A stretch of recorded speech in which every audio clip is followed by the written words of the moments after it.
The need for rational rules of international cooperation has greater urgency than ever before. Multilateralism, both across economic and security issues, is indeed under severe strain, and multilateral organizations are conspicuously proving to be inadequate to meet the challenges of the future.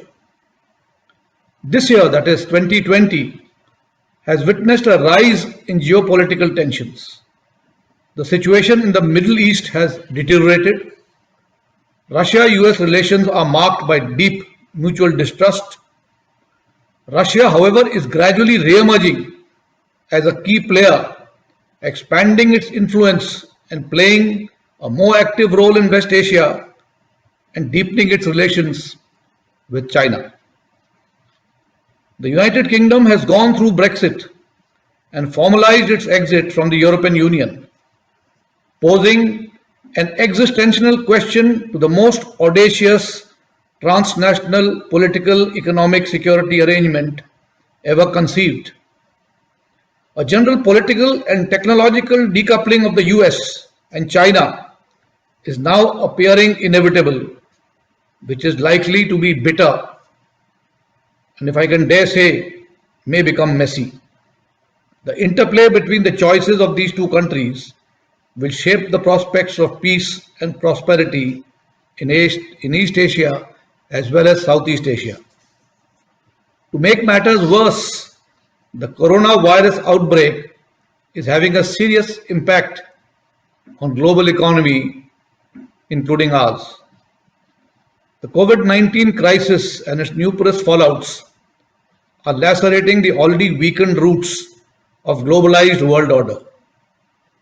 The first instinct of every major economy was to close borders, look inwards, and localize. The pre-existing structural weaknesses of the global order and the COVID-19 shock will further feed states to become more and more protectionist, fueled by hypernationalism, thus further fragmenting the global world order.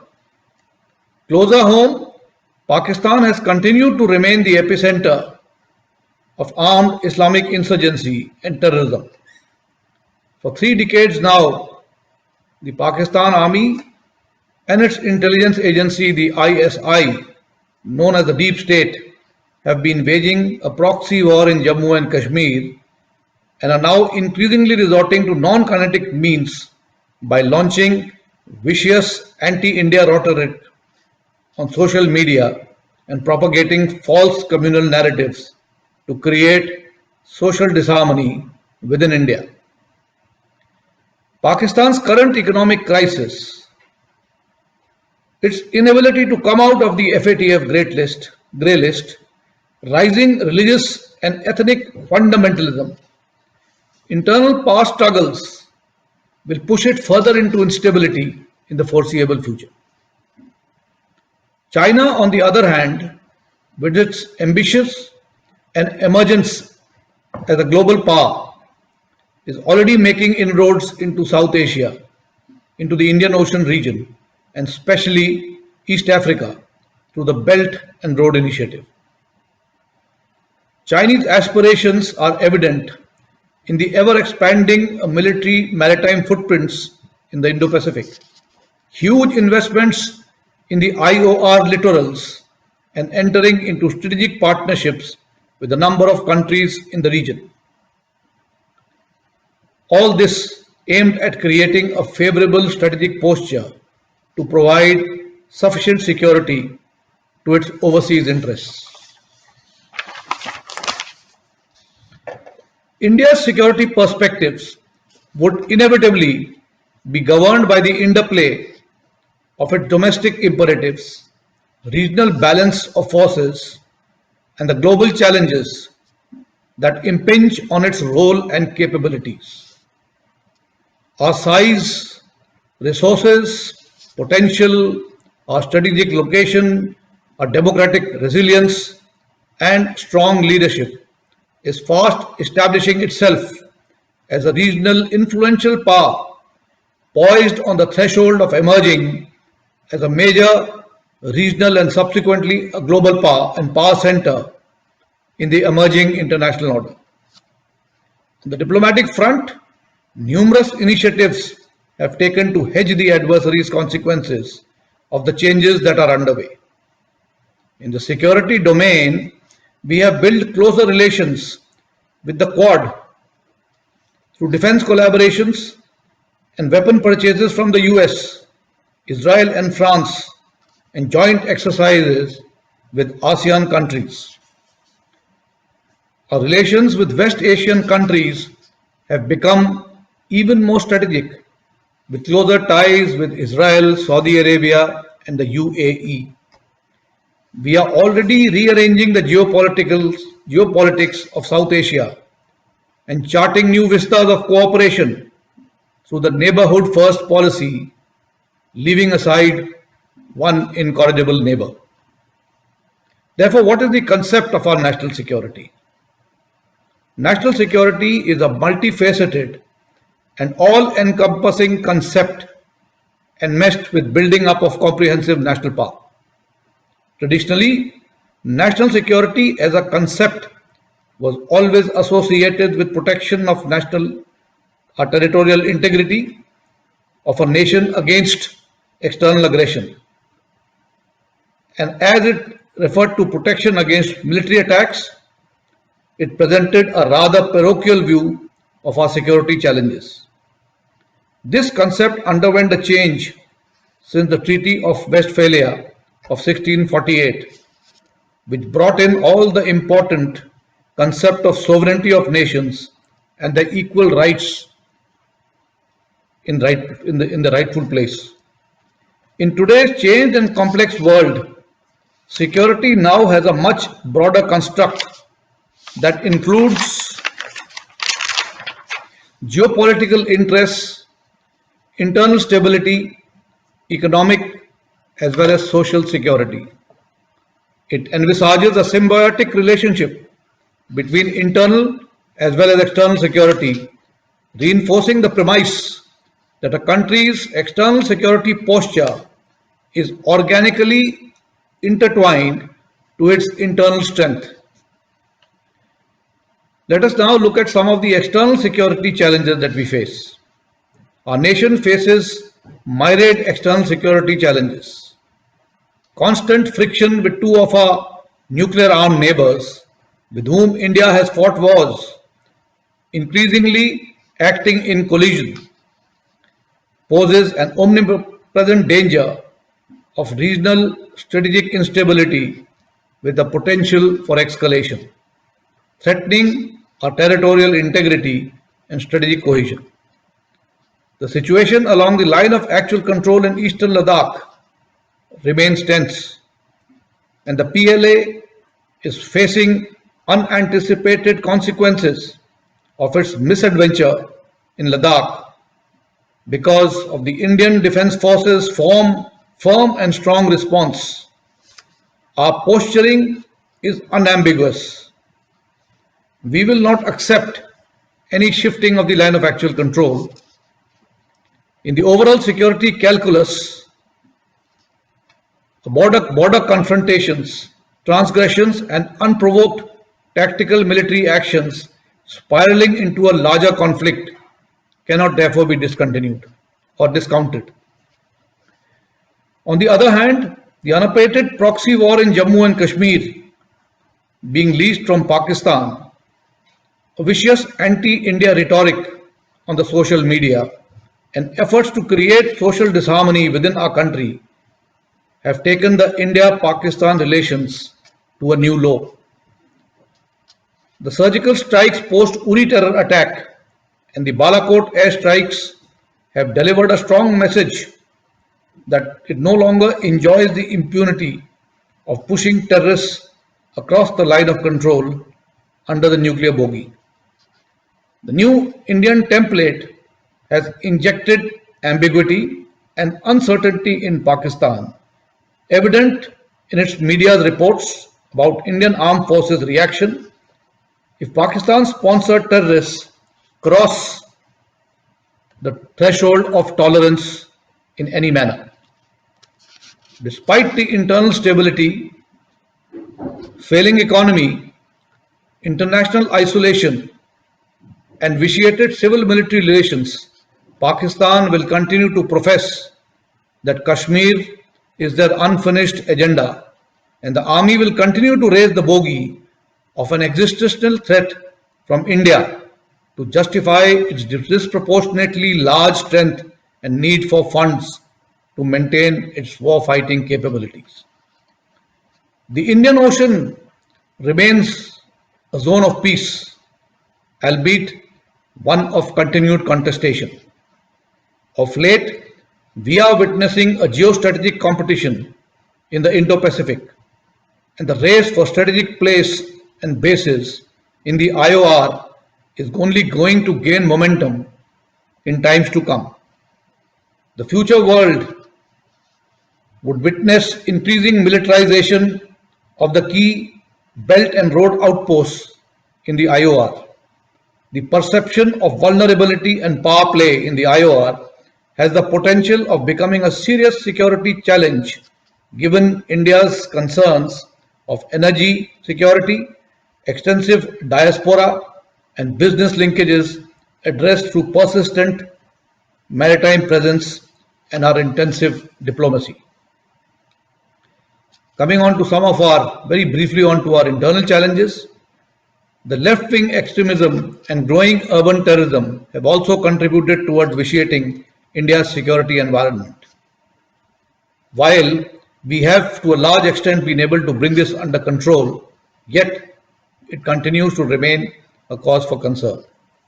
With warfare ranging from conventional to hybrid, the overall security dynamics are replete with strategic unpredictability.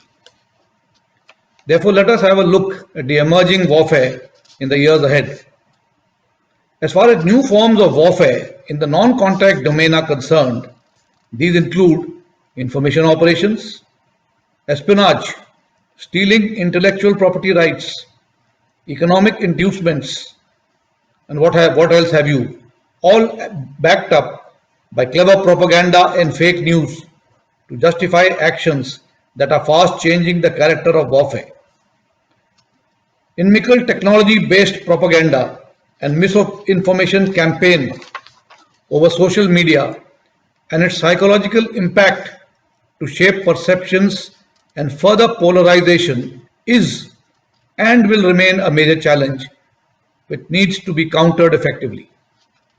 The emergence of a hyper-connected and super-collaborated world spawning innovation in artificial intelligence, cognitive sciences, robotics, drones, bio and directed energy weapons, quantum computing, nanotechnology, cyber and space capabilities will revolutionize warfare in the years to come, the green shoots of which are already visible well over the horizon. These disruptive technologies are having a foundational impact on how wars will be fought in the future.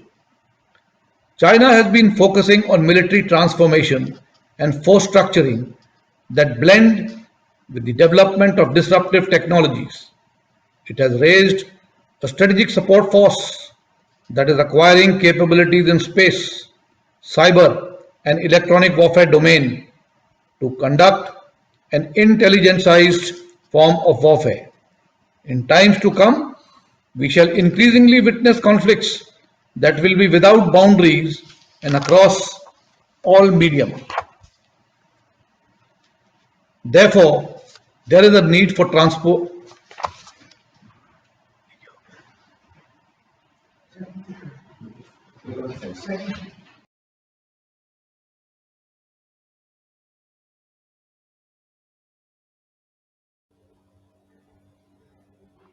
Yeah. Sorry, I think there was a little minor disruption. Therefore, let's look at the transformation and the imperatives of transformation. The present environment and the future trends indicate a host of challenges we must overcome to compete, deter, and if necessary, to fight and win tomorrow's wars. While the physicality of armed forces can hardly be overlooked, preparations must include focus on doctrines, concepts, organizations, technology, information, cyberspace, and space. In addition to conventional wars, the challenges in the hybrid and subconventional domain are more immediate and are of profound concern, calling for an integrated response for which the armed forces will require to be duly empowered through technology absorption, duly fused with appropriate and right-sized organization, structures, doctrinal changes, and of course, supporting infrastructure. The creation of the Chief of Defence Staff has given us the opportunity to embrace forward-looking strategies and to seize and exploit the moment by setting in motion a dynamic transformation process. Towards this end, the headquarter IDS or Integrated Defence Staff has been comprehensively restructured and reorganized, including the creation of a transformation division with effect from September this year to meet the primary need of driving the transformation of the services in the immediate future. In the emerging security paradigm, the armed forces should therefore be structured in a manner that they provide operational flexibility to pursue wider strategic objectives as well as resource optimization. Thus, foremost amongst the reforms is to adopt the integrated theatre command system, which has the potential to unlock critical core strengths within the three services, to bridge limitations and complement each other's competencies in battle, to realize the full potential of our combat power in a synergized manner. We have long land borders with varied terrain configuration and two major seaboards. The system that we adopt has to be best suited for the optimum management of both external and internal security challenges. Theatres would have tailor-made components from the three services that could be based on geography, threat, or the envisaged role and tasks. We are moving towards a maritime theatre command, an air defence or an aerospace theatre command, and land-centric integrated theatre commands for our northern and western borders. We are presently in advanced stages of forming up the contours of the structures and processes required for this much needed transformation.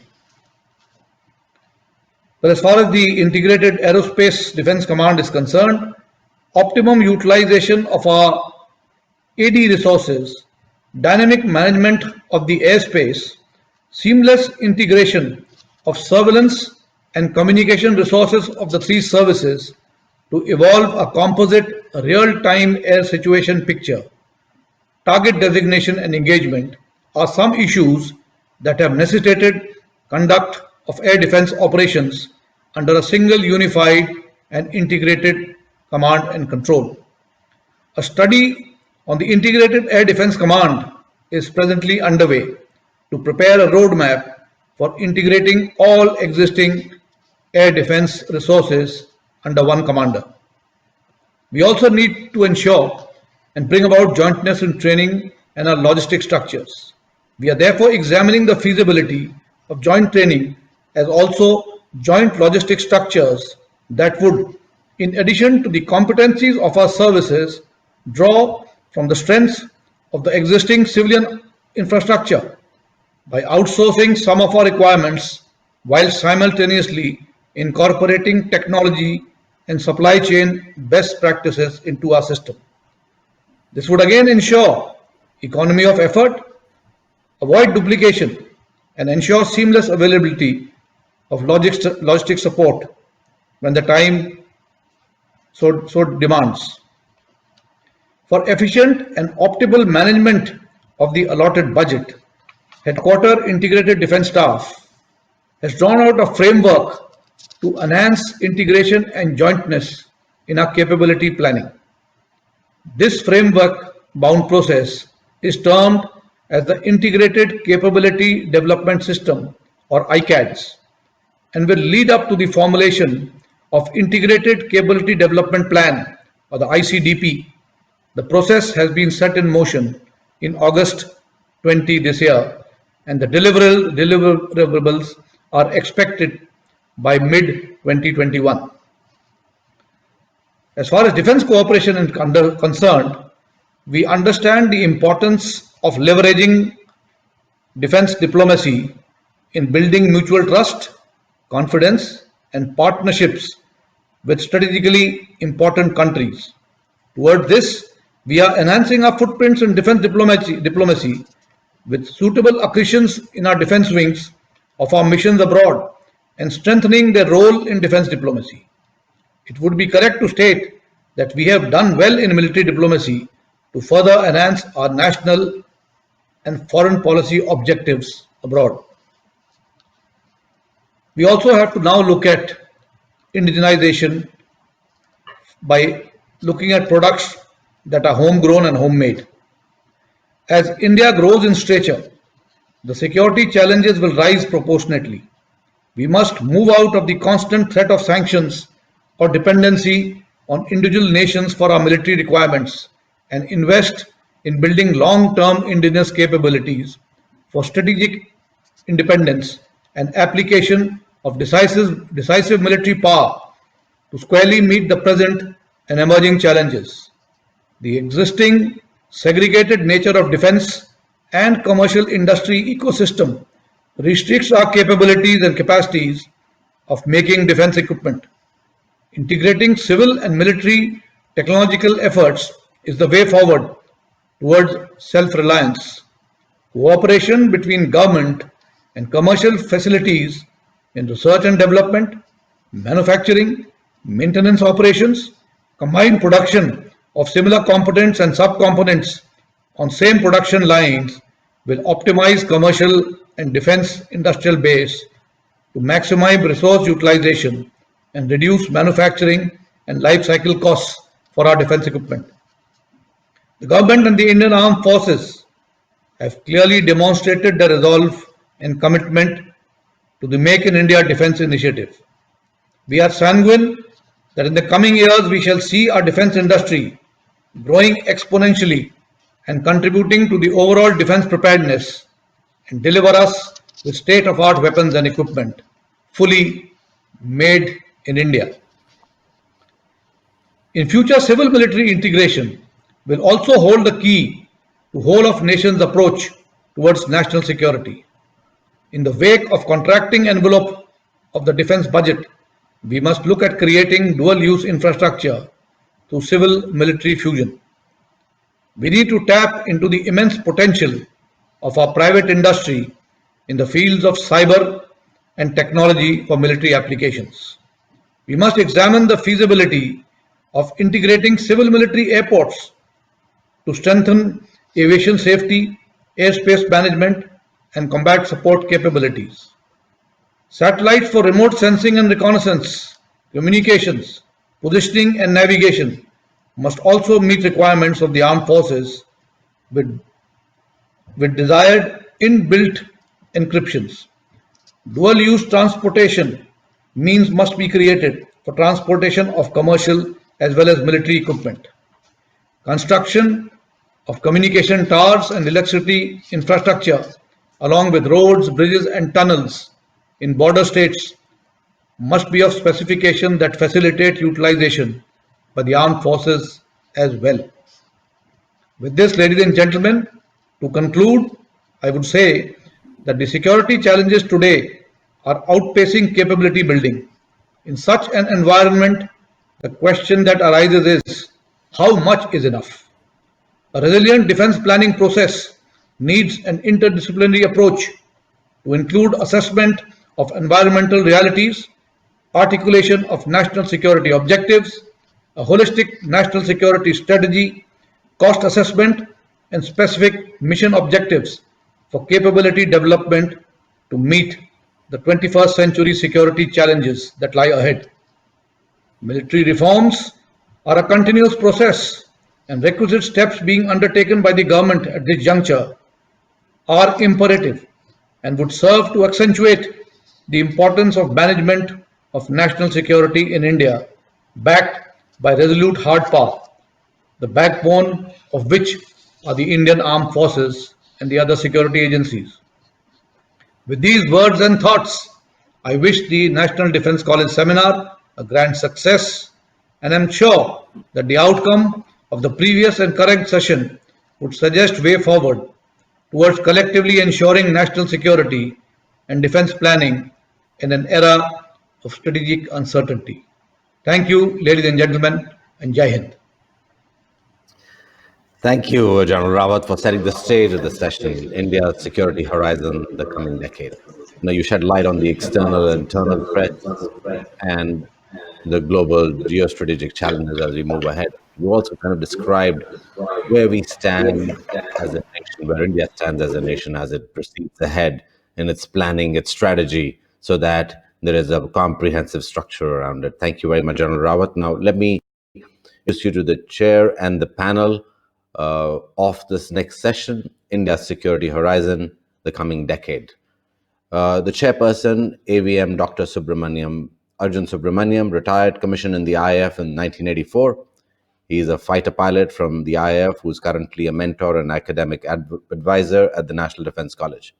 He's been a visiting fellow at Harvard and Oxford University and a visiting professor at the Fletcher School of Law and Diplomacy, Ashoka University and Jindal University. He is the author of the release sequel titled Full Spectrum, India's War, 1972 to 2020. Let me also welcome Admiral Karambit Singh, the Chief of Naval Staff. Admiral Karambit assumed command of the Indian Navy on 31st May 2019 as the 24th Chief of the Naval Staff. Admiral Karambit Singh is an alumnus of the National Defence Academy, Khadagbasla, commissioned to the Indian Navy in July 1980. He earned his wings as a helicopter pilot in 1981 and has flown extensively on the Chetak and Kamau helicopters. He's a graduate of the Defence Services Staff College, Wellington, a College of Naval Warfare, Mumbai, and has served as directing staff in both these institutions. In his career, spanning over 39 years, he has commanded several frontline ships and has held sensitive staff appointments. Let me also welcome Air Chief Marshal Rakesh Kumar Singh Badoriya. He took over as the Chief of Air Staff on 30th September 2019.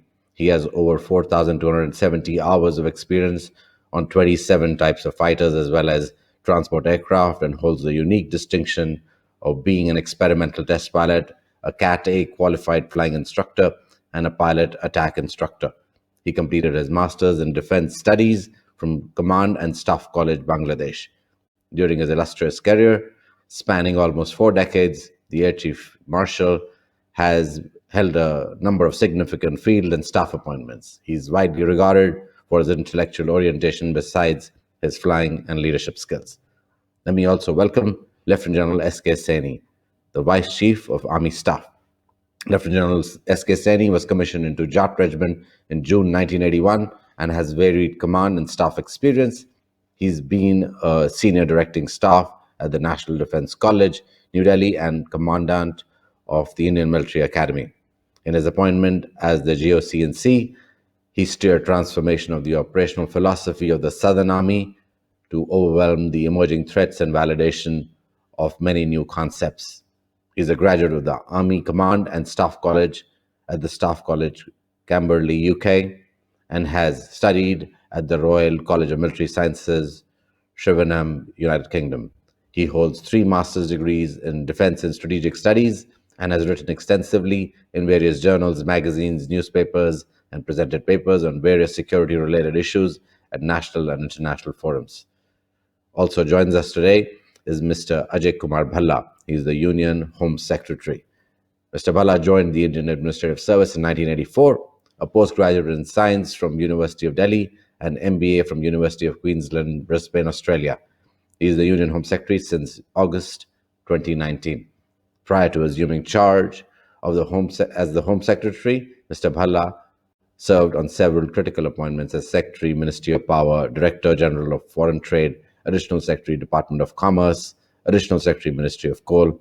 In previous assignments in Government of India, Mr. Bhalla has worked as Director Ports in the Department of Shipping from May 2002 to March 2005 and looked after the port operations and human resources development matters of all major ports in the country. Subsequently, he worked as a Joint Secretary Ports from April 2005 to May 2007 in the Department of Shipping and looked after port development, port operations, HRD matters relating to major ports. Mr. Bhalla has also handled various assignments in the cadre in the states of Assam and Meghalaya. May I now invite AVM Dr. Arjun Subramaniam for conducting the session. Thank you very much, Rohit. Distinguished panelists, ladies and gentlemen, a very good morning to you. I'm both honored and delighted to chair this session and welcome the four panelists who represent the cutting edge of leadership in various domains of national security. They will actually be unraveling before you the diverse security challenges that India is likely to face over the next decade or so. More importantly, they would offer glimpses of a way ahead in terms of the vision, broad strategies, and the capabilities that will need to be built in to cope with what is likely to be an uncertain and fractured regional and global security landscape. After the CDS has painted the larger strategic landscape, it is time to dig deeper. India's continental boundaries are unlikely to see any kind of resolution over the next decade, unless there is a black swan event or a stroke of enlightened statesmanship from all stakeholders. With the line of actual control showing signs of continued heating, India's security planners will have a huge challenge in balancing its traditionally continental focus and a growing need to expand its maritime focus and influence as the oceans around us are becoming the epicenter of global trade and maritime contest in what is being called the Trans-Pacific or the Indo-Pacific. However, in this strategic construct, for India, it is the Indian Ocean which occupies pole position, and Sagar, which is an acronym for security and growth for all in the region, offers a vision to evolve these strategies. How this translates into the need to ramp up maritime capabilities in the decade ahead is what possibly the naval chief will expand on. Now, aerospace power is increasingly being looked at across the world as the first layer of response in any kind of national security challenge. It is a credible instrument of deterrence, coercion, and warfighting across the spectrum of conflict. Not only that, it is a proven first responder in all kinds of disaster responses, also known by all of us as HADR. Consequently, because of the panoply of capabilities that have been evolved over the years, aerospace power has emerged as a full spectrum tool of statecraft, and that must be better understood, nurtured, and fully exploited. The Air Chief will take this forward when he speaks to you on leveraging air power for regional stability. Now, as I referred to earlier, border security will continue to assume great significance in protecting India's sovereignty. When seen in the light of increasing stress along the line of actual control and the likelihood of it remaining a live and hot line, much akin to the line of control or the AGPL, there is need for exploring fresh, deterrent, and coercive strategies to ensure that revisionist adversaries do not undermine India's territorial integrity. The Vice Chief of Army Staff will offer his perspective on this critical dimension. For this 1 year at the NDC, participants shed their intellectual blinkers and call a spade a spade. And I certainly do not want to be on the firing line this evening for not doing so. Before I move to internal security, I would like to highlight the need for a firmer push towards greater synergy and integration on the road to evolving warfighting and security strategies for the future. This will be important for two principal reasons. The first is the expanding zone of likely conflict arising from the increasingly collusive nature of the threats. To be specific, a result of Pakistan emerging as a firm client state of Beijing. The second imperative is a result of economic compulsions and aspirations that calls on the military to extract more bang for the buck. Having said that, India has no choice but to revisit the guns versus butter argument and allocate greater resources to meet the security challenges of the future. It will be money well spent as a force multiplier to ensure sustained economic growth. During all this, the Indian way is the need of the hour. And also, there is a need to build up on our robust strategic and regional partnerships in our effort to move towards collaborative security strategies in a complex world. Finally, the texture of internal security challenges has changed rapidly over the last decade.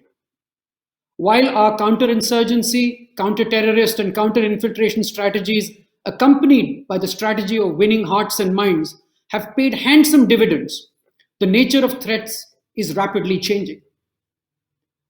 With Jammu and Kashmir, the Northeast, and the left-wing extremism affected areas showing signs of a return to normalcy despite the continued proxy attempts, there are fresh threats that are raising their ugly heads. Among them are concerted attempts to subvert the social and democratic fabric of the country by proxy elements and states that see value in the instrument of terrorism as a state policy. There is also the possibility of the revival of externally aided ferment in the Northeast and the increased possibility of changed terrorist strategies like lone wolf attacks, all of which place enormous challenges on our internal security mechanisms and security forces and governance structures. It is quite clear that greater intellectual deliberation must be done on this as we chart a way ahead. The Home Secretary will throw more light on this. So, ladies and gentlemen, do brace up for an invigorating session, and may I now invite the Chief of Naval Staff, Admiral Karambit Singh, to share his vision for enhancing India's maritime security. Thank you, Arjun. Good morning, ladies and gentlemen. At the outset, I'd like to thank the Commandant for inviting me to speak at the NDC National Webinar. As the apex defense institution for learning, NDC has played a key role in preparing future leadership of the Indian Armed Forces for higher responsibilities. Congratulations as you celebrate your Diamond Jubilee.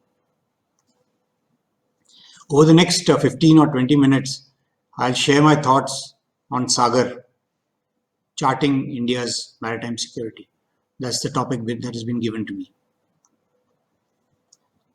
So getting started, if you look at the Indian Ocean region, the ongoing geopolitical interactions and engagements have a cooperative as well as a competitive connotation. Now, when you look at the cooperative connotation, it emerges from the fact that while land borders tend to divide, the medium of the seas unites.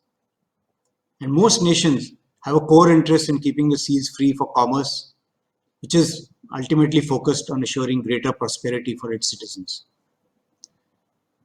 The Indian Ocean region also offers several collaborative opportunities like blue economy, resources, connectivity, trade. Also, several threats in the Indian Ocean region are transnational in character. You take drugs, piracy, terror, illegal, unreported and unregulated fishing, climate change. So I'll just take an example of drugs.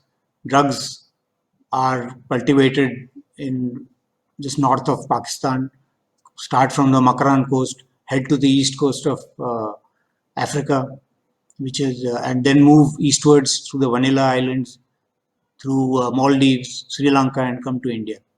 And all these nations. So it's a transnational thing. Drugs are produced somewhere, taken in boats which belong, the nationality belongs to somebody, the crew's nationality belongs to somebody else, and it's headed for 5 or 6 countries. Also, given the expanse of the Indian Ocean region, there is a recognition that no one country can do it alone. Therefore, the cooperative connotation, therefore we need to work together. Also, there's the competitive connotation. So there are several interstate conflicts in the Indian Ocean region where problems on the land spill over to the seas. Examples, as you all are well aware of, Somalia, Yemen, Straits of Hormuz, etc. Also, the great power competition, which we've been listening to for a long time now, is being now played out very fairly and vigorously in the Indian Ocean region, which is our backyard. Also, the Indian Ocean region is one of the most militarized regions and at the same time one of the less integrated regions. Presence of resources also means competition. And most importantly, there seems to be differing interpretations of international law. And therefore, the fear that the global commons can change to contested seas, threatening free flow of commerce and trade. So, in managing this contrasting canvas of competitive and cooperative, India has adopted the vision of Sagar, which, as enunciated by our Honorable Prime Minister, stands for security and growth for all in the region. This acronym encapsulates not only the aspect of security, but also encompasses the constructive, cooperative, and collaborative essence of our engagement. To quote our Honorable Prime Minister, the vision of Sagar is rooted in advancing cooperation in our region and to use our capabilities for the benefit of all in our common maritime home, unquote. It may be noteworthy that while there have been many articulations of India's vision for the Indian Ocean region, Sagar provides clarity and a roadmap for all constituent elements of our outreach. Sagar is thus a continuation and furtherance of India's existing outlook in the region and beyond, which formerly included, and it still includes, neighborhood first, which is engaging with our immediate neighbors towards creating a framework of better security and engagement. The 5 S's or Sierras: Samman, which is respect; Samvad, which is dialogue; Sahyog, which is cooperation; Shanti, which is peace; and Samriddhi, which is prosperity. It also encompasses the Act East, which is beyond Look East and includes security and also widens the scope to the Indo-Pacific. So therefore, what is Indian Navy's approach to this vision of Sagar? Indian Navy, as the primary manifestation of India's maritime power, is at the forefront of executing this vision in the maritime domain. So in pursuing this mandate, I have elaborated earlier when I spoke to you all in September to NDC on Indian Navy's 3 primary lines of effort. To recapitulate, first was collaboration and cooperation. Second was enhancing positive influence in the region. And third was enhancing reach and sustenance in the farthest corners of our areas of interest. So these lines of effort of the Navy are driven by commonality of purpose with like-minded maritime nations and are focused towards pursuance of our overall national and regional maritime objectives. So we have adopted a pragmatic and outcome-based strategy rather than a purely conceptual one. And in keeping with this practical outlook, specifically in terms of the topic at hand today, which is charting India's maritime security, the 3 lines of effort which I mentioned are underpinned by a 5-pronged approach or 5 pillars when looking at maritime security.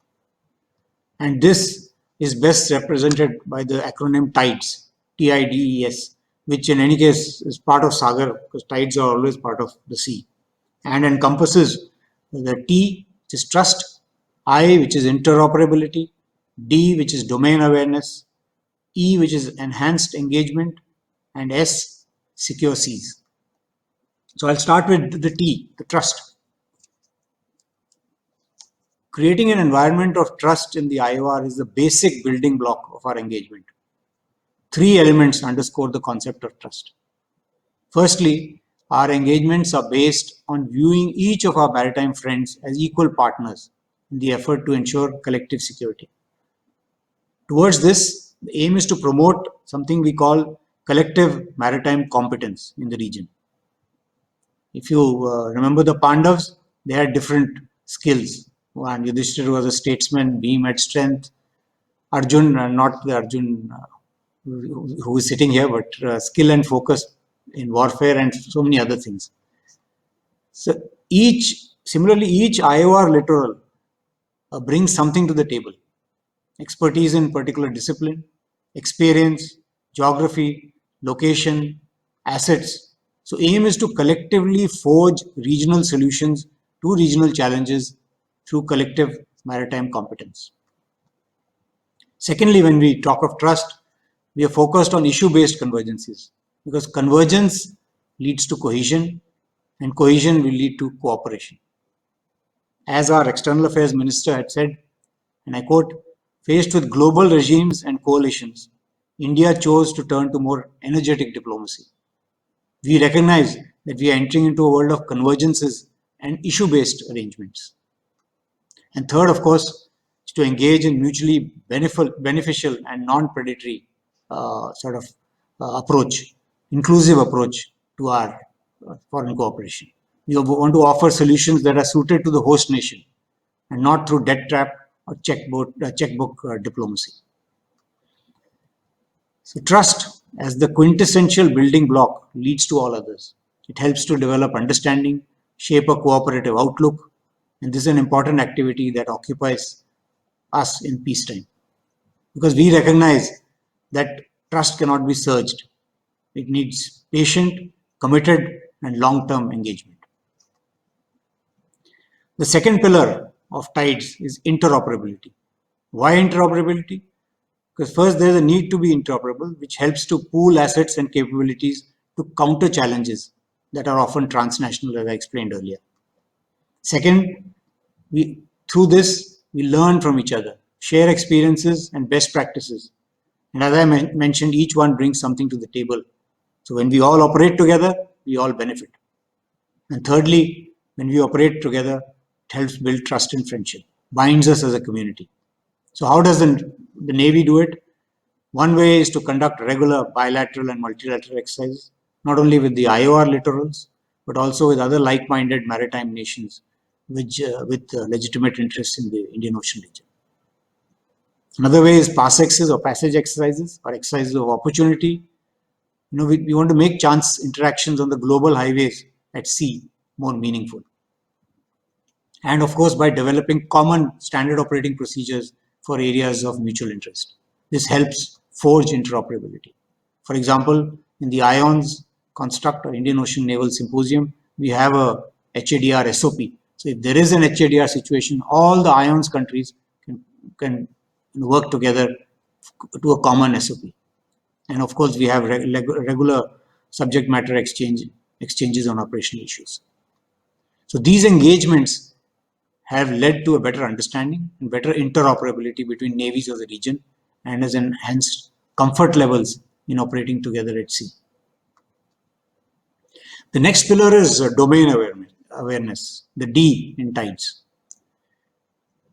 The complex dynamics characterize maritime domain. There's a vast expanse, very busy shipping lanes, large fishing traffic, several regional and extra-regional naval forces operating, complexity of jurisdiction, and several other complexities which are there in the maritime domain. And added to this, has the limited response capability of the littorals in the Indian Ocean region, given its expanse. So information thus becomes key in overcoming these challenges because information leads to awareness and awareness leads to understanding. Also, information can be pooled and used together for shared awareness. So in furtherance of these goals, the Navy has set up the Information Fusion Center, which is the IFC IOR at Gurugram in 2018. This collects and fuses data from several sources across the region. And we are progressively positioning international liaison officers, starting with ILOs from the neighborhood and like-minded nations. Also, we are entering into white shipping information exchange agreements, several of which have been signed.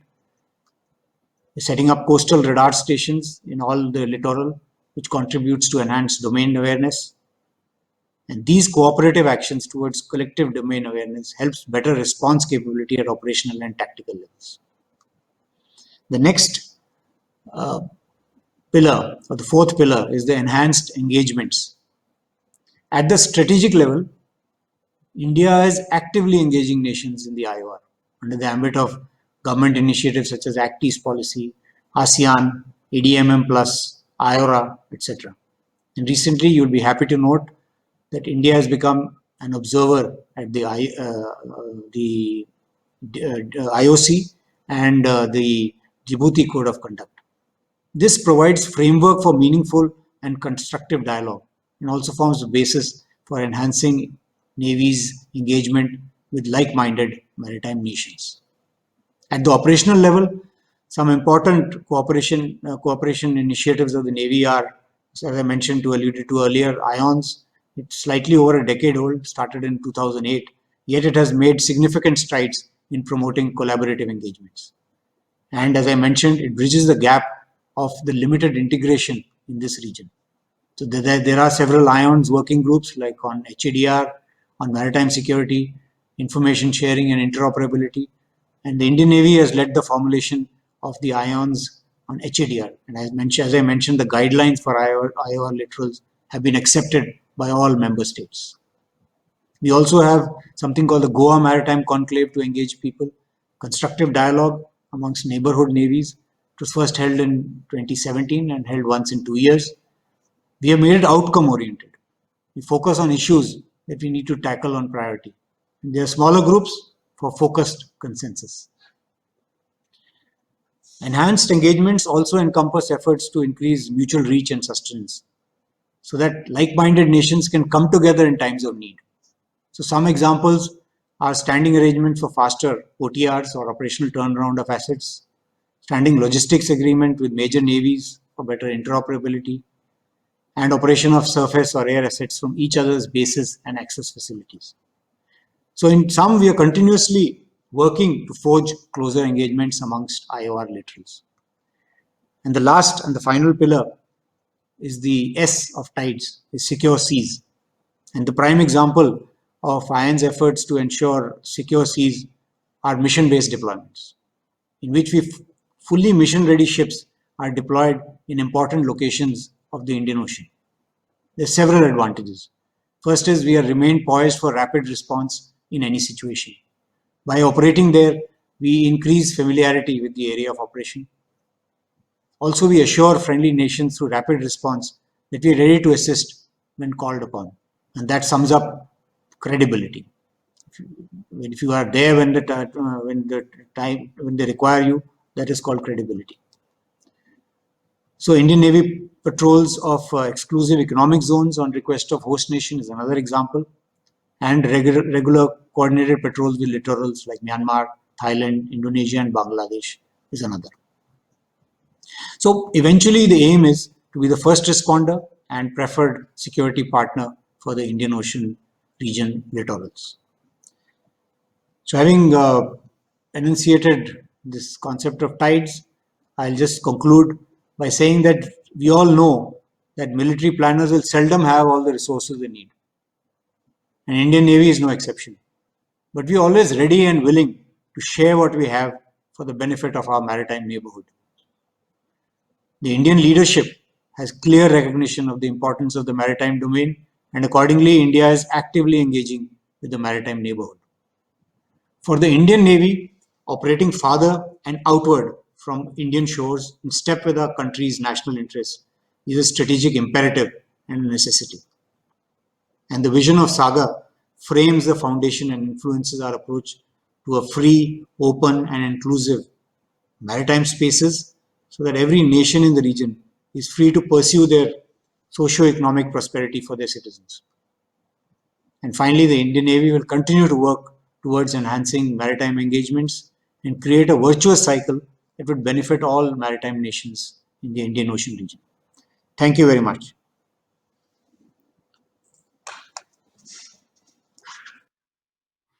Thank you very much, sir, for your very succinct and very earnest and honest presentation on what the Indian Navy and what India's maritime capabilities needs to evolve over the next decade, keeping in mind Sagar as our vision, as our vision.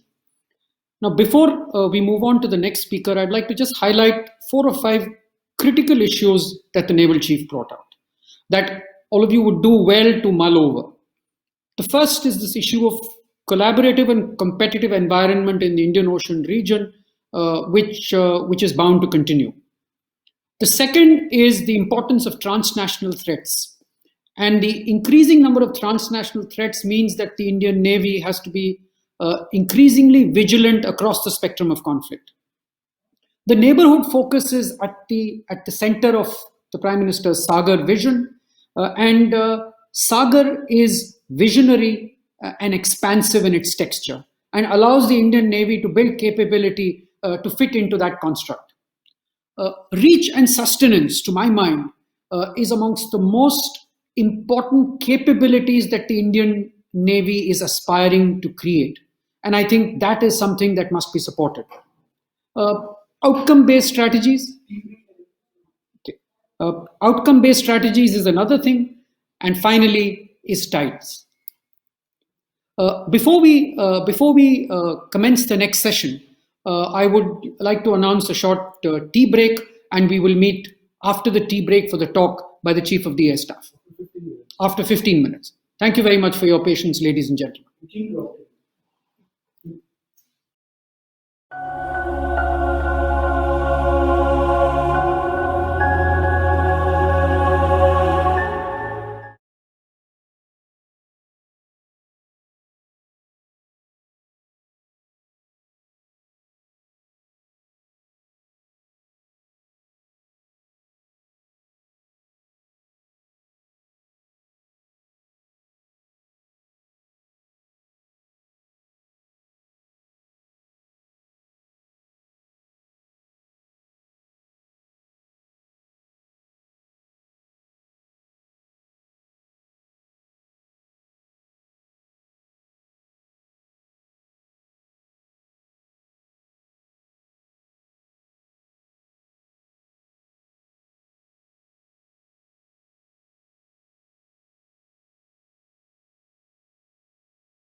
Long years ago, we made a tryst with destiny.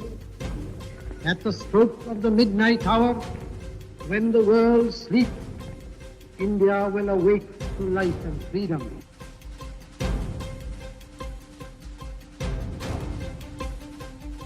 Post-independence, at the helm of modernization of our country, a need for an institution such as National Defence College was expressed with the highest political order. To equip the senior officers of the Indian Armed Forces and civil services with analytical thinking, open dialogue and coordination between various departments. The vision was to develop a breed of strategic thinkers who would undertake leadership positions for nation building and national security in future.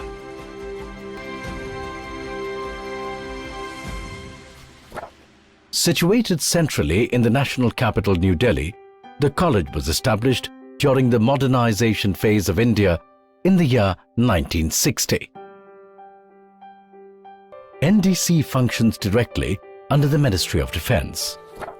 The course members are of brigadier or equivalent rank officers from the armed forces and joint secretary level officers from the Indian Civil Services.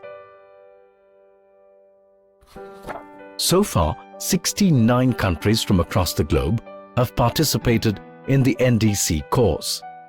25 vacancies have been earmarked for the foreign course members, which is 1/4 of the strength of the course.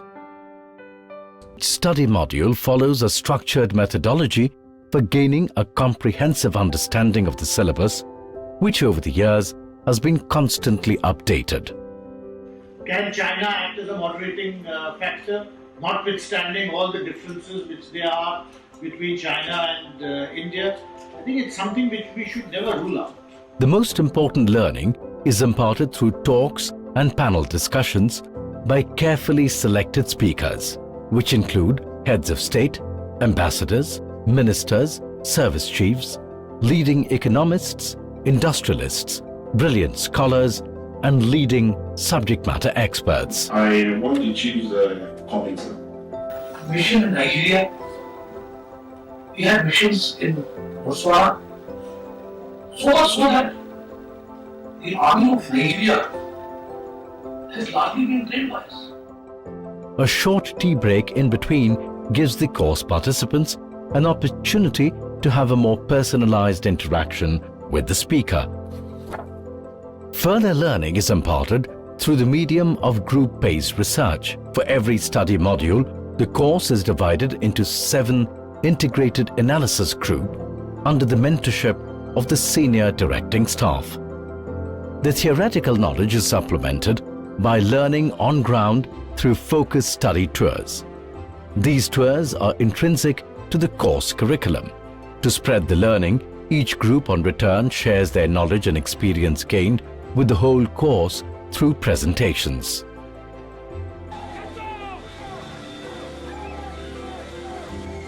Talking to members from both the Indian military and civil services has really helped improve my understanding far beyond what one can get by reading books of what India is, how the people think, and what their overall goals are. To further supplement theoretical knowledge with practical applications and develop strategic thinking, the college conducts 2 strategic gaming exercises. Based on a narrative depicting a real-world scenario, students role-play the key portfolios, including the United Nations Security Council, to arrive at decisions and possible solutions. Calling on the Honorable President is one of the highlights of the NDC course. The NDC has had the privilege of being addressed by the President of India at the Rashtrapati Bhavan since 1973. I wish the NDC and all the participants in this course the very best. To our international participants, I hope this has also been a time to discover India and to make friends. Wherever you go, you will carry a bit of India with you. Thank you. Jai Hind. This great tradition has remained unbroken for the last 46 years. In addition to the structured studies, course members research on an assigned topic individually and submit a thesis towards the end of the course. Quality research work by the participants are recognized by the college by sharing selected theses with the government and also publish in the journals. Selected papers are also published in the NDC journal, which is widely circulated and respected. The NDC is affiliated to the renowned Madras University for the award of Masters of Philosophy degree in Defense and Strategic Studies course. Successful students are awarded their degree certificates at a grand convocation ceremony hosted by the college. The legacy of NDC has been creating leaders with the potential to shape vision, doctrine, and strategy in their respective domains and countries. As the NDC helps its fellows to widen their horizons and encourages them to share experiences, the fault lines and challenges, and finally discusses ideas that lead to a comprehensive national security.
Welcome back. Welcome back to the session, ladies and gentlemen. And I think it's now time to shift focus to aerospace power. I think all of you will agree with me that never before have Indians and the world seen so much of air power activity in an operational theater in a no war, no peace kind of a situation as we have seen in recent months over eastern Ladakh. Images of all Indian Air Force fighter aircraft, transport aircraft, and helicopters sustaining the Indian Army and building up logistics made a huge impact on the events that led to the action that took place on the night of 29th and 30th August. It was a synergized operation that indicated close cooperation between the Indian Army and the Indian Air Force, and a growing realization that air power will play a significant part in any kind of operations across the spectrum of conflict. To tell us more on the role of air power and how he sees air power in the evolving security situation, may I now request the Chief of Air Staff, Air Chief Marshal RKS Badoriya, to speak to the 60th NDC course, as well as all the participants of the Diamond Jubilee seminar of the National Defence College. Air Chief Marshal Badoriya.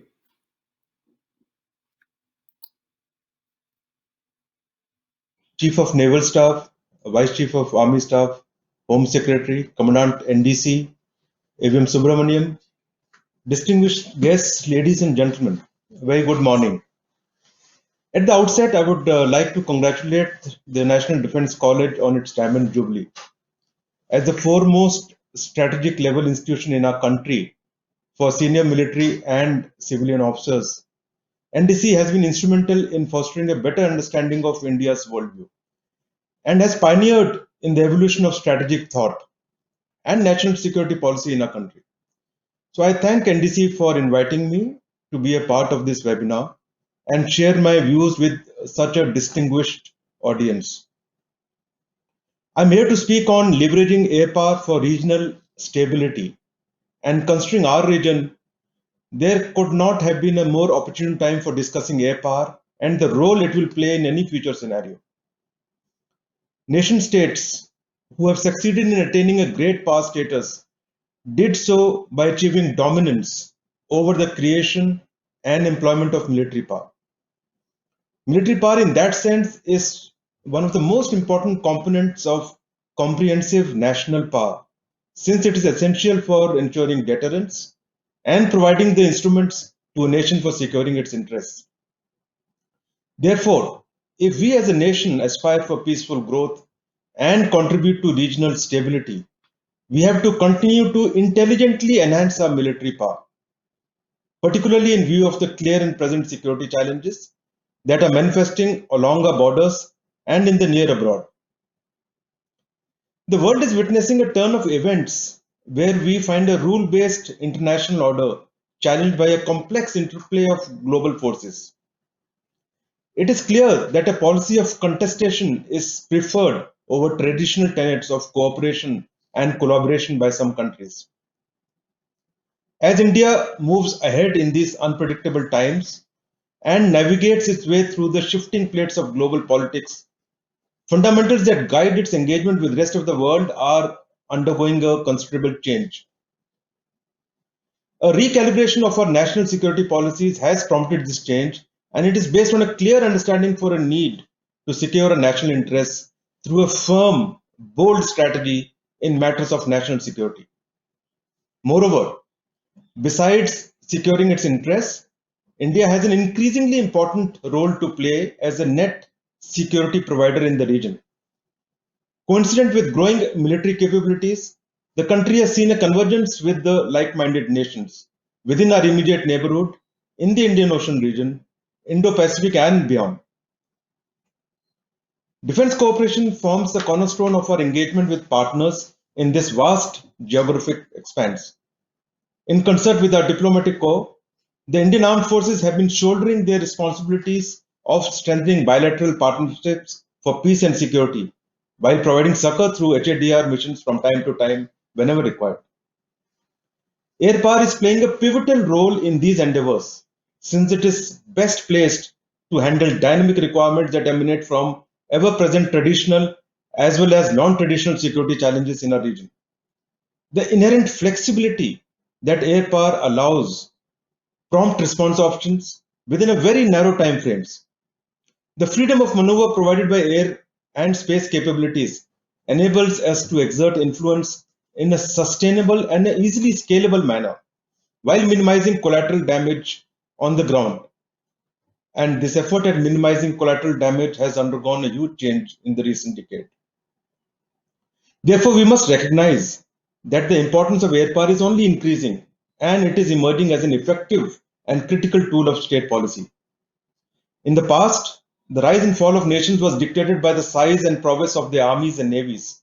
However, the century that has gone by has established without doubt the preeminence of air power as the instrument of choice for almost all operational contingencies. In fact, it was as early as 1945 in our scenario when Wing Commander Jumbo Majumdar, drawing on his experience at the end of Second World War, had said, and I quote, "If India is ever to become a great nation, we must have air power," unquote. This was 1945. We had very few aircraft and very few squadrons at that time. But that was the vision. At the turn of the century, it became evident that air power would be the first responder across main domains. Op Enduring Freedom saw air power as the driving force in a highly unconventional setting. Unlike classic air support or air interdiction, the destruction of Taliban troops hiding in rugged terrain was achieved by precision airstrikes enabled by special ops forces, many times on horseback. These strikes were often not undertaken by fighters flying from nearby, but from fighters flying across the globe, and coordinated by air operations crew displaced across several time zones. So that is the power of air power today. In subsequent wars as well as low-intensity conflicts, the unique attributes of air power have been exploited by campaign planners and strategists alike to achieve swift and telling effect in the battle space. Ironically, air power is also being leveraged by non-state actors and terrorists, either for guerrilla-like aerial attacks or to produce shock, as was clearly seen in the drone attacks on Aramco refinery in Saudi Arabia. This learned audience is well aware of how the rapid infusion of technology resulted in phenomenal evolution of air power. In fact, we have witnessed a total transformation in the way the third dimension of warfighting has grown and expanded over past few decades. In the Indian context, induction of modern platforms and acquisition of niche capabilities have bolstered IF's combat capability across the entire spectrum of warfare. The ongoing transformation is aimed at adding tremendous lethality and agility to our combat fleets. However, practitioners of air power are mindful of the fact that besides providing a host of kinetic and non-kinetic response options against an adversary, a strong and capable air force plays a much larger role in ensuring deterrence and avoiding conflict in the first place. For democracies like India, deterrence and dissuasion assumes a critical dimension in national policy. Air power is uniquely suited to provide credible deterrence at both conventional and nuclear levels, besides playing a major role in case deterrence fails.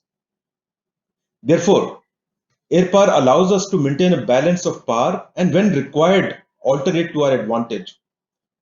The airstrikes in Feb 19 by Indian Air Force targeting terror infrastructure at Balakot clearly demonstrated that air power could be put to sophisticated use and create a space for action below the conventional threshold. The terrorist organizations need to think hard before any such further attempt, a direct stabilizing effect in this domain.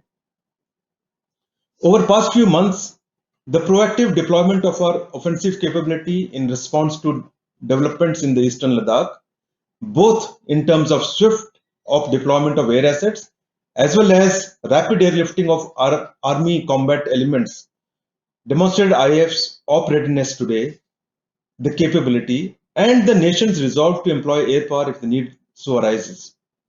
It is our belief that our proactive actions and strong posture was instrumental in dissuading the adversary from making any further attempts to alter the status quo. And we remain hopeful that peace and stability will be restored along the LAC through the ongoing dialogue. The recent years have seen a transformation in the security paradigm. Our definition of national boundaries has shifted well beyond the classical definitions of land borders, shorelines, etc. We cannot remain chained to the old concepts of fronts, of two fronts, one front. The nature and scope of warfare itself has expanded, both in physical and temporal terms. The days of classical force on force conflict, as we grew up to understand and plan to implement, preceded by a clear warning period, are over. Today, that's not going to happen in most of the situations. In fact, in the space and cyber domains, the classical notion of boundaries and declaration of hostilities holds no meaning today. Today's conflict is multidimensional and multi-front and has many different levels. In order to address these challenges, we have to be ready to swiftly identify a threat and swiftly respond to counter it appropriately. Any force structure, therefore, has to be agile, flexible, and hard-hitting in order to be effective and be able to respond at short notice. Our Honorable Prime Minister, during his historic keynote address at Shangri-La Dialogue in 2018, had articulated the key role of India's armed forces in building partnerships in the Indo-Pacific region for peace and security, as well as humanitarian assistance and disaster relief. IF, with its potent strategic airlift capability, has been at the forefront of HADR missions in this region. In addition, regular bilateral and multilateral exercises by IF with friendly countries in the Indo-Pacific plays an important role in deepening relationships based on trust and mutual respect. Threats can exist at many thresholds, from conventional hand-to-hand fighting at high altitude, which we saw in Galwan, to swift cyber drone attack that can virtually paralyze a city without warning. In order to be effective, a combat force has to identify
We're just faced with a bit of a technical issue with the Chief of Air Staff. We should be back with you in a couple of minutes.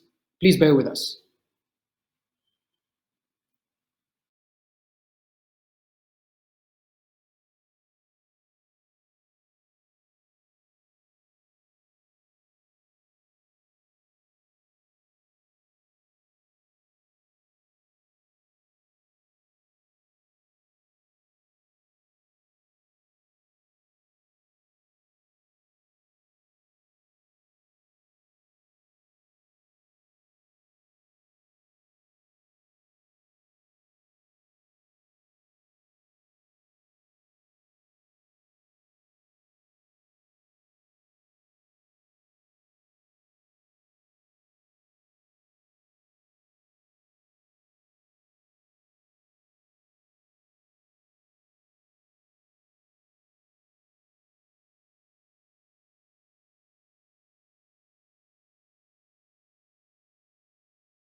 Welcome back, ladies and gentlemen. Sorry for that short delay. The Air Chief has a bit of a power problem, and therefore it's time to shift focus back to our continental frontiers. The Indian Army has evolved over the years as a battle-proven, highly experienced, responsible, and restrained force that has gained expertise and competencies across the spectrum of conflict. The recent actions on the north bank and the south bank of the Pangong Tso on the night of 29th and 30th August has revealed a sense of urgency. The operation was planned with great deliberation, with logistics build up, with integration with the Indian Air Force, and demonstrates an intent that takes forward what the CDS mentioned, that the Indian Army will continue to employ and create deterrence value so that our territorial integrity is not threatened in any case. To tell us more about how he sees protection of sovereignty and other key missions for the Indian Army in the years ahead, may I now invite Lieutenant General S.K. Saini, the Vice Chief of Army Staff, to speak on this momentous occasion. General Saini.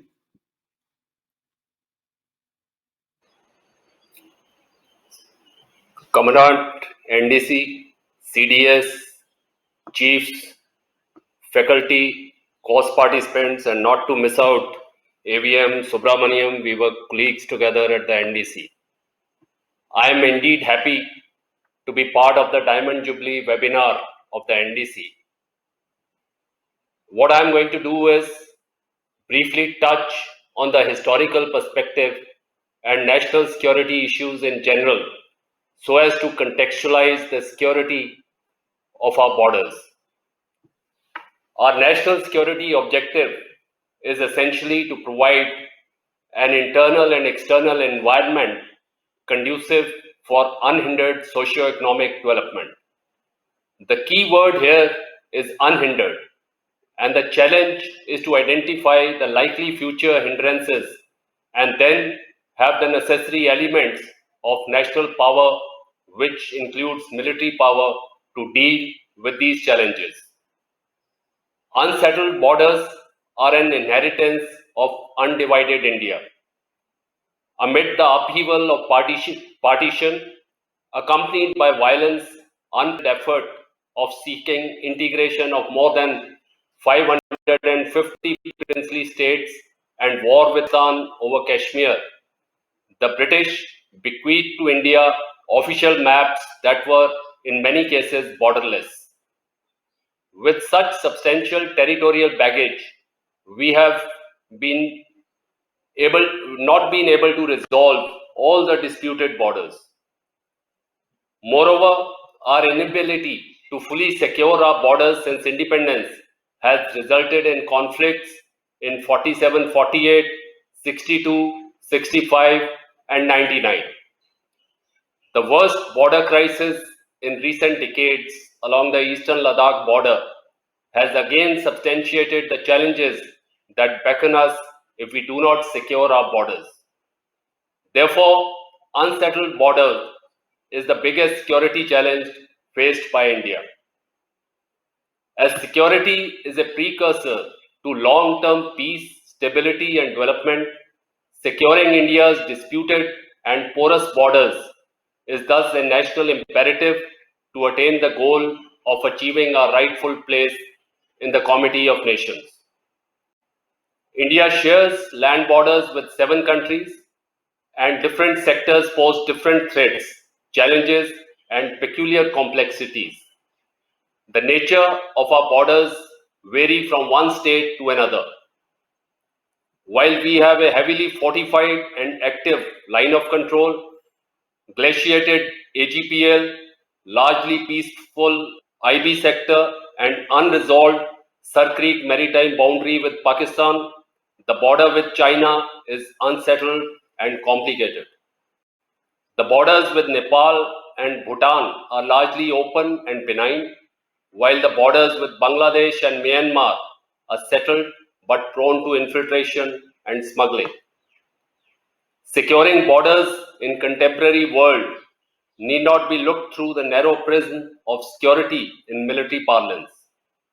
Human security extends into all-encompassing domains of ideology, values, culture, language, trade, commerce, and people-to-people links, ultimately transcending to an insurance cover for enabling a peaceful environment. Border security is thus too vast and complicated term in view of myriad and dynamic threats posed by multiple state and non-state actors. I would also like to highlight the pitfalls of borrowing Western concepts and ideas while ignoring our ground realities, existing external and internal threats which are inextricably linked. Till few years back, the dominant narrative in the establishment and the strategic community was the unlikelihood of a conventional war. In fact, Non-Alignment 2.0, a quasi-official document released in 2012, opined that while defending India's land borders against Pakistan and China, India's military power should be shaped to leverage its geostrategic location. It also questioned the need of raising the Mountain Strike Corps, proposing a tripwire static deployment with strong mobile reaction forces on the northern borders. Could we have applied this proposed concept of defense in eastern Ladakh? I will leave it to your judgment. Moreover, application of force by India post Uri and Pulwama has been in the conventional domain. Possibility of conflict over territorial disputes with China and Pakistan will continue to remain an important factor in our defense planning.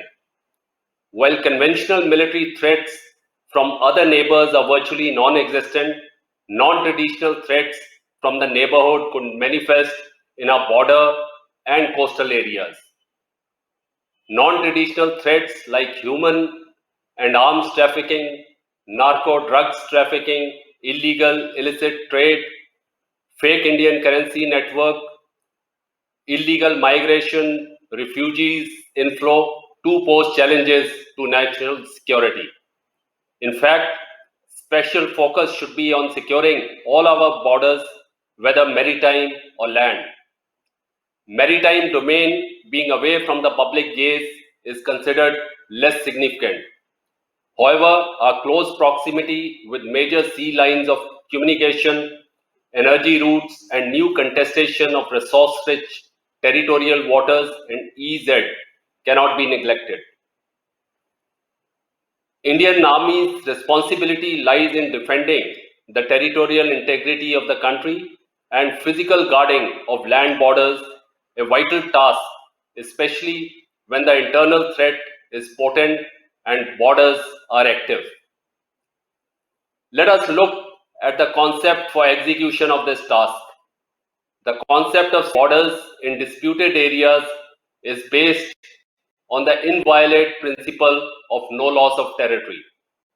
However, border management and security have diffused responsibility amongst multiple agencies. A whole of government approach is therefore essential to address the issue. The approach needs to be proactive and resilient in tackling and battering the varied challenges and threats. All levers of comprehensive national power must therefore be employed in unison, backed by national will to exhibit that there will be no compromise on border security. Seamless integration, coordination, and synergy between various security and intelligence agencies is a prerequisite for enhancing internal strengths. The current system, being suboptimal, is required to be energized with common operational and intelligence picture. With multiple ministries responsible for various domains, there is conflict and competition on the ground among different agencies and lack of accountability despite one border, one force model. The critical issue of operational command and control of BSF, ITBP, SSB, and Assam Rifles under the Indian Army is inevitable for synergy and unified response to any contingency along disputed borders. Let me now talk about few measures to make our response more robust and coherent. Theaterization with integrated command and control and unified structures is under consideration. The process has to be deliberate, thoughtful, and well considered. Being the next step in defense reforms, it will synergize the capability and combat potential of the three services across all borders. An integrated theater command will lead to synergistic application of power at all the levels, be it tactical, operational, or strategic. The same, backed by strategic communication, will empower the theater commander to employ resources in an optimal and cost-effective manner for a unified approach along the front against a common adversary. Rebalancing and reorientation towards northern borders was undertaken earlier in this decade with raising of accretion forces. In view of the current situation, a review of own operational readiness is imperative to showcase our military intent and firm resolve. It will not only deter our adversary and prevent attempts towards preventing a fait accompli or coercion, but also lead towards building substantial capability to prosecute options to gain a political military advantage in any future conflict. Own experience has clearly shown that readily available, acclimatized, prepositioned, and enabled forces will not only act as a deterrent to any misadventure or preemptive action from the adversary, but will also enable early QPQ response. The preparedness and operational readiness of forces to detect and respond to adversaries' posture has to be backed by a strategic and operational airlift capability to ensure rapid buildup of reserves. While rebalancing of forces from western borders to northern borders may be desired, it must not entail any dilution in own intent and resolve to meet the existing challenges on western borders.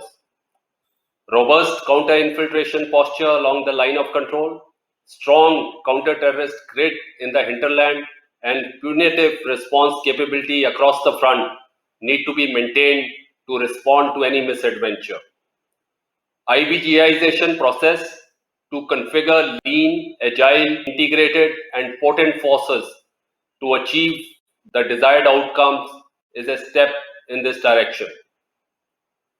The initiative taken by the Ministry of Defense in September 2019 of writing history of the country's borders is a welcome step to understand making, unmaking, shifting of India's borders, role of security forces, the role of border areas people, their ethnicity, language, and socio-economic aspects.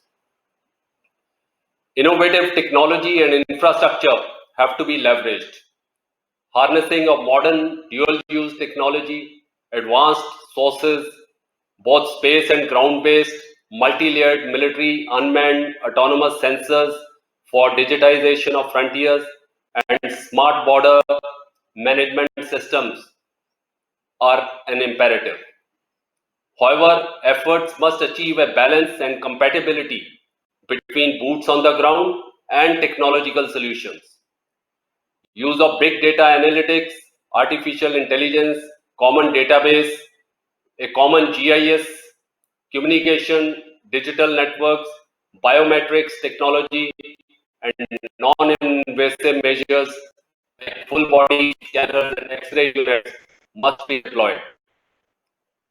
Plans to develop infrastructure like tunnel, vital strategic roads and railway lines, bases, other tunnels for all-weather connectivity, improvement in billeting, logistics support, filling up of organizational voids will enable smooth execution of own operational plans. Adequate budgetary support is a must to facilitate modernization and infrastructure push. This investment will act as an insurance cover to ensure tranquil and peaceful environment along the borders. Border areas development and border communities development as first line of defense based on son of soil concept should be pursued vigorously. Prime Minister Modi has said it has a direct connection with development. Connectivity to border areas is directly related to security issues.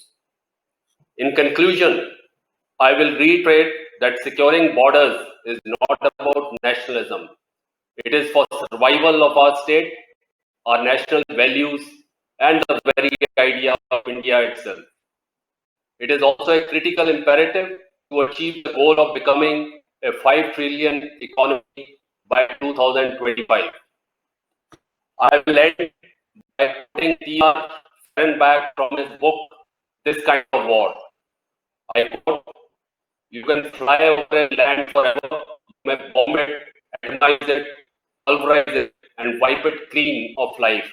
If you desire to end it and keep it for civilization, you must do this on the ground by putting your young men into the mud." Thank you. Jai Hind. Thank you very much, General Saini. Candid, measured, firm, and comprehensive is what I can think of a few words to sort of describe General Saini's talk, as always.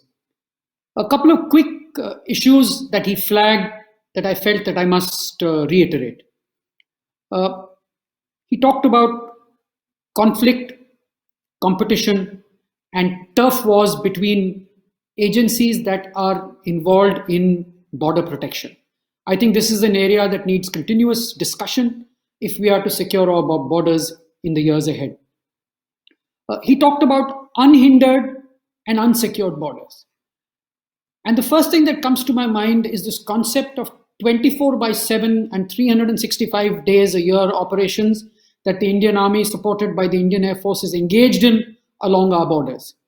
And I think vast majority or a large number of people within our own country don't realize that the Indian Army, supported by the Indian Air Force and the Indian Navy, are practically engaged in these kind of operations 24/7, 365 days a year. These unsecured borders and porous borders see constant face-offs, skirmishes, and encounters that demand that the Indian Army keeps its sharp end of the sword always ready.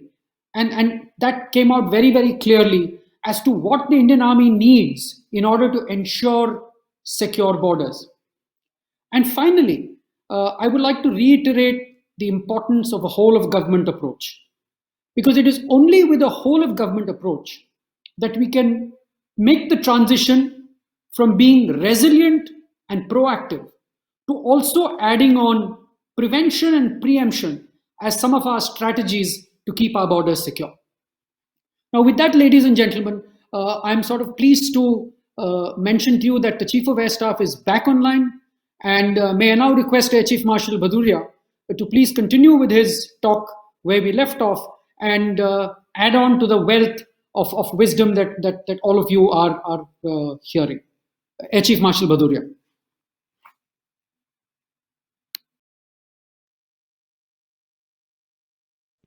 Thank you, Arjun. I think there was a net interrupt and a little cyber interrupt.